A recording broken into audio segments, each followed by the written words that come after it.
Paper leak पर सख्त कानून पास, 7 साल जेल का प्रावधान। देश में पेपर लीक की घटनाओं पर लगाम लगाने के लिए लोकसभा ने लोक परीक्षा साधनों की रोकथाम संशोधन विधेयक 2026 पास कर दिया। इस कानून के तहत पेपर लीक या परीक्षा में धांधली करने वालों को 7 साल तक की जेल और 10 करोड़ रुपए का जुर्माना हो सकता है। बिल पर संसद में जमकर बहस और हंगामा भी हुआ। विपक्ष ने सरकार को घेरा, जबकि सरकार ने इसे युवाओं के भविष्य की सुरक्षा के लिए जरूरी बताया। अब कानून बनने के बाद उम्मीद है कि प्रतियोगी परीक्षा में पारदर्शिता बढ़ेगी और पेपर माफिया पर सख्त कार्रवाई होगी। देश की प्रतियोगी परीक्षाओं में पारदर्शिता लाने और युवाओं के भविष्य को सुरक्षित करने के लिए लाए गए the public examination prevention of unfair means संशोधन विधेयक 2026 पर संसद में अब घमासान तेज हो गया है। मॉनसून सत्र की शुरुआत से ही सीजेपी की प्रोटेस्ट, पूर्व शिक्षा मंत्री धर्मेंद्र प्रधान के इस्तीफे और छात्रों पर हुए लाठीचार्ज के विरोध में विपक्ष लगातार हमलावर बना हुआ था, जिसके कारण सदन की कार्रवाई नहीं हो पा रही थी। लेकिन अब सदन पटरी पर लौट आया है। इसी कड़ी में बुधवार यानी आज लोकसभा में इस अहम बिल पर चर्चा आगे बढ़ी, जिसके बाद इस पर वोटिंग कराए जाने की भी पूरी संभावना है।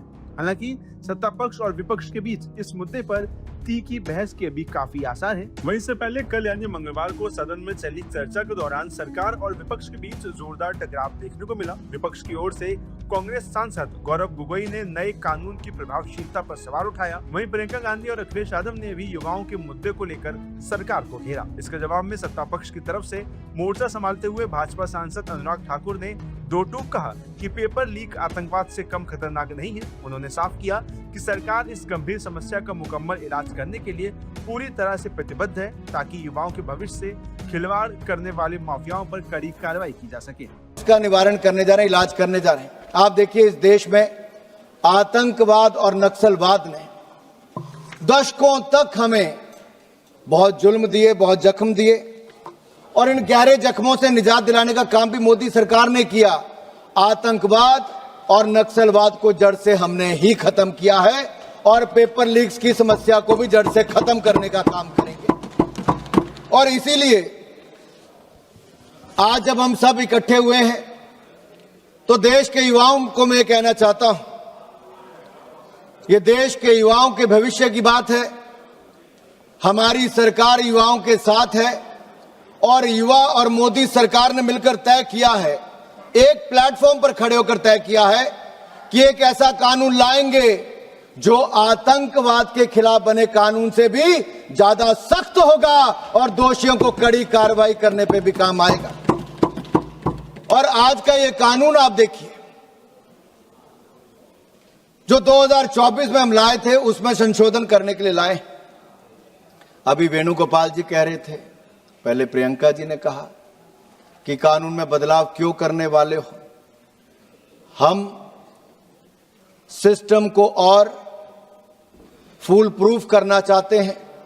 हमारे युवाओं के भविष्य के साथ ना कोई खेले, उसके लिए सिस्टम बनाना चाहते हैं। हमें इस बात की पूरी उम्मीद है कि यदि लोकसभा में यह बिल पास हो जाता है तो इसे आगे की प्रक्रिया के लिए राज्यसभा में भी पेश किया जाएगा। ऐसे में अब जानते हैं कि आखिर ये एंटी पेपर लीक बिल है क्या और इसमें क्या कड़ी सजा का प्रावधान अब लाया जा रहा है। तो आपको बता दें कि युवाओं के भारी विरोध प्रदर्शन और परीक्षाओं में लगातार सामने आ रही गड़बड़ियों के बाद सरकार इस कड़े कानून को लेकर आई है। प्रधानमंत्री नरेंद्र मोदी पहले ही सख्त कार्रवाई, तेज जांच और फास्ट ट्रैक कोर्ट का भरोसा दे चुके हैं। साथ ही एनटीए में तकनीकी सुधारों के लिए नंदन नीलेकेणी ने अध्यक्षता में एक टास्क फोर्स बनाई गई है।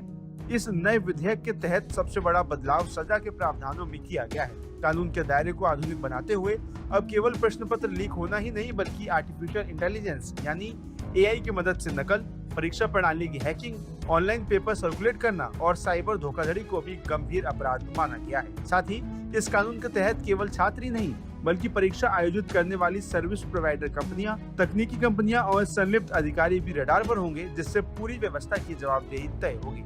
वहीं अब अगर इसके तहत मिलने वाली सजा की बात करें तो संगठित तरीके से पेपर लीक कराने या नकल गिरोह संचालित करने वालों को अब अधिकतम 10 साल तक की कैद और अधिकतम 10 करोड़ रुपए तक का आर्थिक जुर्माना लगाया जा सकता है। इसके अलावा यदि पेपर लीक होने के कारण परीक्षा रद्द करवानी पड़ती है और दोबारा एग्जाम करवाना पड़ता है तो उसका पूरा खर्च भी दोषियों से वसूला जाएगा।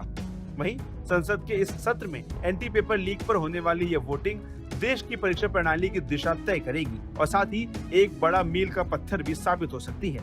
इस पर देश भर के लाखों युवाओं और छात्रों की निगाहें टिकी हुई हैं। ऐसे में आखिर इस बिल पर अब आगे क्या होता है? क्या यह बिल आज दोनों सदनों में पास हो जाता है?